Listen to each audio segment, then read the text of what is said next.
दोस्तों आज की इस वीडियो में हम लोग इस तरह के प्रश्नों का गुणनखंड ज्ञात करना सीखेंगे।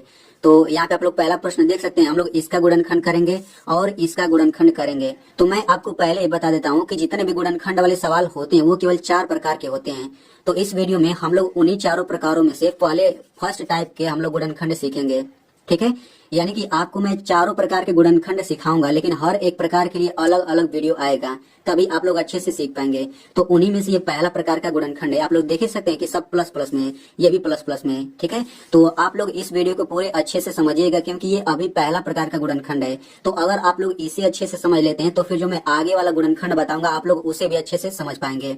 और अगर आप कक्षा 8 में पढ़ते हैं या फिर कक्षा 8 से ऊपर वाली क्लास में पढ़ते हैं तो आपको गुणनखंड किसी भी कीमत पे आना ही चाहिए। ठीक है, तो आप लोग अगर अच्छे से समझना चाहते हैं गुणनखंड को तो आप लोग इस वीडियो को शुरू से लेकर अंत तक जरूर देखिए, तभी आपको अच्छे से समझ आ पाएगा। और मैं वीडियो के लास्ट में आपसे एक सवाल भी पूछूंगा।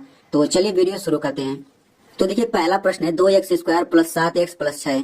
तो इसका गुणनखंड करने से पहले हमें सबसे पहला काम क्या करना रहता है। देखिए इसमें हम लोग सबसे पहला काम क्या करेंगे, जो लास्ट में संख्या दिया है इस संख्या का गुणा हम लोग x² के पहले जो संख्या रहेगा उसमें करेंगे। यानी कि 6 का गुणा हम लोग 2 में करेंगे। तो कितना होगा, 6 दूनी 12। यानी कि जब भी आप इस तरह के सवालों का गुणनखंड करेंगे तो लास्ट वाली संख्या का गुणा आप लोग इस वाली संख्या में जरूर करेंगे। सबसे पहला काम यही होता है। तो 6 दूना 12 हो गया। अब ये जो 12 आया है, आपको ऐसी दो संख्या खोजना है, ध्यान से सुनिएगा। आपको ऐसी दो संख्या खोजना है जिनका गुणा करें तो 12 आना चाहिए और उनको जोड़ने पर 7 आना चाहिए। यानी कि अगर लास्ट वाली संख्या के पहले प्लस है तो उन दोनों संख्याओं को जो आप खोजेंगे उनको जोड़ करके 7 आना चाहिए। यानी कि x के पहले जो रहता है वही आना चाहिए यहाँ पे जोड़ करके, क्योंकि प्लस है ना, प्लस का मतलब जोड़ना होता है। तो आप ऐसी दो संख्या खोजिए जिनका गुणा करें तो 12 आ जाए और उन्हीं दोनों संख्याओं को जोड़ने पर 7 आना चाहिए। ठीक है, तो सबसे पहले आपको दोनों संख्या खोजना होगा। तो चलिए खोजते हैं। तो देखिए 2 छक्का 12 होता है। ठीक है, 2 छक्का 12 होता है, यानी कि हमें दो संख्या मिल चुकी है जिनका गुणा करने पर 12 आएगा। अब हम इनको जोड़ करके देख लेते हैं कि क्या 7 आता है। तो देखिए 2 में 6 जोड़ेंगे तो ये 8 आता है, 7 नहीं आता। यानी कि जिस संख्या को हम लोग खोज रहे हैं वो संख्या 2 और 6 नहीं है। तो अब हम लोग दूसरी संख्या खोजेंगे। तो देखिए 12 को हम लोग ये भी तो लिख सकते हैं 4 गुणा 3। देखिए 4 में 3 का गुणा करेंगे तो 4 3 12 होता है। अब देखिए 4 में 3 जोड़ेंगे तो 7 भी होता है। यानी कि जिन दोनों संख्याओं को हम लोग खोजना चाहते थे वे दोनों संख्या 4 और 3 है। तो चूंकि इनको गुणा करने पर 12 आ गया तो हमने गुणा के रूप में लिख दिया। अब इनको जोड़ने पर 7 भी आता है, इनको हम लोग जोड़ करके भी दिखा देते हैं। तो 4 में 3 जोड़ेंगे तो कितना होगा, 7 होगा। ठीक है, तो हमें इस पहले समीकरण से मतलब नहीं है, हमें ये जो जोड़ वाला समीकरण है ना, हमें इसी से मतलब है। तो देखिए यहाँ पे x है तो हम लोग क्या करेंगे, इन सभी संख्याओं के बाद x लगा देंगे। तो ये हो जाएगा 4x + 3x = 7x। यानी कि ये जो समीकरण है ना प्लस वाला, इसी में बस हमने x लगा दिया। आप लोग ध्यान से समझिए, बहुत ही आसान है। तो देखिए अब हम लोग क्या करेंगे, चूंकि यहाँ पे आप लोग देख सकते हैं कि 7x जो है, अब x का चूंकि सभी में गुणा करेंगे ना तभी ये दोनों बराबर ही रहेगा। यानी कि 4x में 3x जोड़ेंगे तो ये 7x आता है। अगर आपको इस तरह का जोड़ अच्छे से समझना है तो आप लोग इस वीडियो को देख सकते हैं।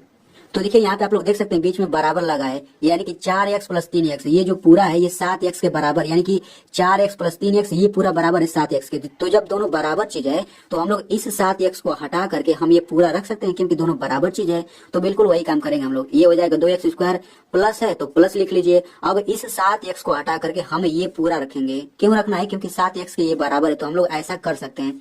तो 4x + 3x हो गया, फिर प्लस 6। तो देखिए जैसे हम लोग बीच वाले को हटा करके ये रखा तो यहाँ पे ये 4 पद आ गया। अब हम लोग इन चारों पदों को विस्तार से लिखेंगे। अब ये विस्तार से कैसे लिखना है देखिए ध्यान से। तो इसे विस्तार से लिखने से पहले हम लोग यहाँ पे कुछ बेसिक समझ लेते हैं। तो देखिए एक रूल होता है कि जब भी कोई संख्या आए और उस संख्या के तुरंत बाद अंग्रेजी का कोई लेटर आ जाता है, यानी कि ABCD ऐसे पूरा Z तक पूरे 26 होते हैं ना, तो जब भी कोई संख्या आए और उसके बाद अंग्रेजी का लेटर आए तो उनके बीच में हमेशा गुणा होता है। एग्जांपल के लिए जैसे यहाँ पे 3x है तो देखिए 3 संख्या हो गया, x अंग्रेजी का लेटर हो गया, तो ये एक साथ है कि नहीं, इनके बीच में कोई चिन्ह नहीं, मतलब गुणा का चिन्ह होगा। तो 3x का मतलब 3 गुणा x। वैसे ही मान के चलिए 3x² है तो इसका मतलब क्या हो जाएगा, 3 गुणा x², क्योंकि ये संख्या हुआ, ये अंग्रेजी का लेटर हुआ। अब यहाँ पे एक रूल और समझ लीजिए कि x² का मतलब क्या होता है, x पर ये 2 घात है ना तो इसका मतलब होगा x का 2 बार गुणा। x पर 3 घात का मतलब होता है x का हम लोग 3 बार गुणा करेंगे। ठीक है, तो आप लोग इसका मतलब समझते रहिए। तो बिल्कुल इसी तरीके से इसको हम लोग गुणा के रूप में लिख लेते हैं। तो 2x² का मतलब क्या होगा, 2 गुणा x² होगा। तो x² को हम लोग x गुणा x लिख सकते हैं। तो इसका हम लोग विस्तार रूप इतना लिख दिया। अब यहाँ पे प्लस है तो प्लस लिखिए। अब देखिए 4x को हम क्या लिख सकते हैं, तो देखिए 4x को हम 4 गुणा x लिख सकते हैं, लेकिन हम 4 को 2 गुणा 2 भी तो लिख सकते हैं। 4 को हम लोग 2 गुणा 2 भी तो लिख सकते हैं। यानी कि जो शुरू में संख्या रहता है ना, उस संख्या को हम लोग इस तरीके से कर लेते हैं। यहाँ पे आप लोग देख लीजिए, जैसे यहाँ पे 4 है तो हम 4 को ऐसे कर लेंगे, 2 दूना 4, 2 एकम 2, यानी कि अब हम लोग 4 को 2 गुणा 2 करके लिखेंगे, ठीक है। फिर प्लस, अब देखिए यहाँ पे 3x है तो ये हो जाएगा 3 गुणा x। अगर हम लोग 3 को इस तरह से करेंगे तो 3 एक ही बार में कटेगा, तो केवल 3 नहीं आएगा। अब ऐसे ही 6 है तो हम यहाँ पे प्लस लिख लेते हैं। अब 6 को ऐसे कर लेते हैं तो 6 किससे कटेगा, 2 3 6, 3 एकम 3, यानी कि 6 को हम 2 गुणा 3 लिख सकते हैं। तो यहाँ पे 2 गुणा 3 लिख लीजिए। अब देखिए हमने सभी को विस्तार रूप में लिख लिया। ये आपका पहला पद हो जाएगा, ये दूसरा पद, ये तीसरा पद, ये चौथा पद। अब आपको दो दो पदों का जोड़ा बनाना है, यानी कि ये दोनों पद ले लीजिए और ये दोनों पद, ठीक है। इसके बाद अब आपको दोनों पदों में से कॉमन लेना रहता है। तो देखिए मैं आपको बताना चाहता हूँ कॉमन का मतलब क्या होता है। सबसे पहले आपको इन दोनों पदों में कॉमन लेना है। तो कॉमन का मतलब होता है जो दोनों में हो। तो देखिए इसमें 2 है, इसमें भी 2 है, इसमें x है, इसमें भी x है, ठीक है। यानी कि इन दोनों में क्या क्या है, इन दोनों में 2 और x है, तो 2x कॉमन हो जाएगा। कॉमन क्या होता है, कोष्टक के बाहर कॉमन होता है। तो देखिए 2x तो बाहर हो गया, अब कोष्टक के अंदर ये x बचेगा, प्लस है तो प्लस लिखिए, ये 2 बच जाएगा। तो बस कॉमन आसानी से हो गया।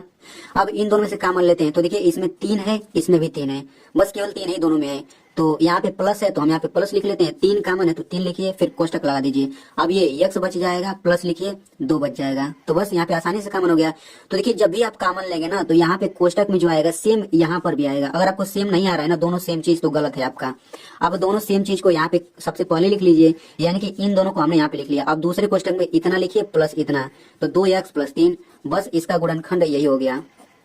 तो इस तरीके से हमने पहला गुणनखंड कर लिया। अब इसी तरीके से हम लोग दूसरा गुणनखंड भी कर लेते हैं।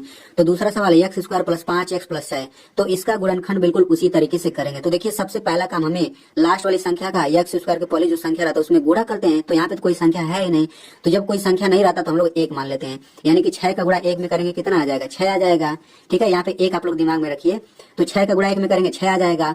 अब ऐसी दो संख्या खोजिए जिनका गुणा करें तो 6 आ जाए और उन्हीं को जोड़ने पर 5 आना चाहिए। तो ये तो बहुत ही सिंपल है, 3 में 2 का गुणा करेंगे तो 6 आ जाएगा और 3 में 2 जोड़ेंगे तो 5 भी आ जाएगा। यानी कि जिस संख्या को हम लोग खोज रहे थे वे दोनों संख्या 3 और 2 है। अब बिल्कुल उसी तरीके से हमें इस समीकरण से मतलब है ना प्लस वाले से, तो इन सभी के बाद x लगा लेते हैं। तो 3x प्लस 2x बराबर 5x हो गया, ठीक है। तो अब हम लोग क्या करेंगे, चूंकि 5x पूरा इसके बराबर है तो हम लोग इस 5x को हटा करके ये पूरा रख लेते हैं। तो ये हो जाएगा x स्क्वायर प्लस है, प्लस लिखिए, 5x को हटा करके आप ये पूरा ये रख लीजिए। तो 3x प्लस 2x प्लस 6 इतना हो गया। तो अब देखिए 4 पद हो गया, तो 4 पद हो गया तो कोई बात नहीं। अब हम लोग इसको विस्तार रूप में लिख लेते हैं। तो x स्क्वायर को क्या हमने बताया, x गुणा x, प्लस है तो प्लस लिखिए। अब 3x को लिख सकते हैं 3 गुणा x, क्योंकि देखिए अगर x के पहले जो संख्या आ रही है, अगर वो बड़ी संख्या आ रही है ना, तो हम लोग बिल्कुल इसी तरीके से हम लोग कर लेंगे, ठीक है। छोटा संख्या है तो हम लोग वैसे ही कर सकते हैं, ये प्लस। अब 2x को लिख सकते हैं 2 गुणा x, यहाँ प्लस है प्लस लिखिए। अब 6 को हम लोग ऐसे करेंगे तो 2 गुणा 3 आएगा, तो 6 को लिखिए 2 गुणा 3। अब देखिए शुरू के 2 पद ले लीजिए और बाद के 2 पद, इन दोनों में से कॉमन ले लीजिए। तो इसमें x है, इसमें भी x है, यानी कि इन दोनों में से x कॉमन हो गया। तो x कॉमन हो जाएगा तो क्या बचेगा, x बच जाएगा, प्लस है प्लस लिखिए, 3 बच जाएगा। अब यहाँ पे प्लस है तो प्लस लिखिए, इन दोनों से कॉमन क्या है, इसमें 2 है, इसमें भी 2 है, यानी कि 2 कॉमन हो गया। तो बचेगा क्या, ये x बच जाएगा, ये 3 बच जाएगा, ठीक है। अब आप देख सकते हैं कि कॉमन लेने के बाद दोनों में कोष्टक में सेम चीज आ रहा है। तो यहाँ पे एक कोष्टक में x प्लस 3 हो जाएगा, दूसरे कोष्टक में x प्लस 2 हो जाएगा, x प्लस 2। तो इस तरीके से इसका भी गुणनखंड हो गया। तो आई होप आपको बहुत ही अच्छे से समझ आया होगा। अब मैं आपको गुणनखंड का सवाल देता हूँ, तो आप लोग इसका गुणनखंड करके कमेंट में जरूर लिखिएगा। x square plus 7x plus 10, देखते हैं कितने लोग सही जवाब दे पाते हैं। दोस्तों मेरा आप लोगों से एक रिक्वेस्ट है कि अगर आपको ये गुणनखंड समझ आ गया है तो आप लोग इस वीडियो को अपने दोस्तों के साथ जरूर शेयर करिएगा, उन्हें भी समझ में आ जाएगा। और वीडियो को आप लोग कम से कम 1 लाइक जरूर करिएगा, क्योंकि वीडियो के पीछे बहुत ही मेहनत होती है।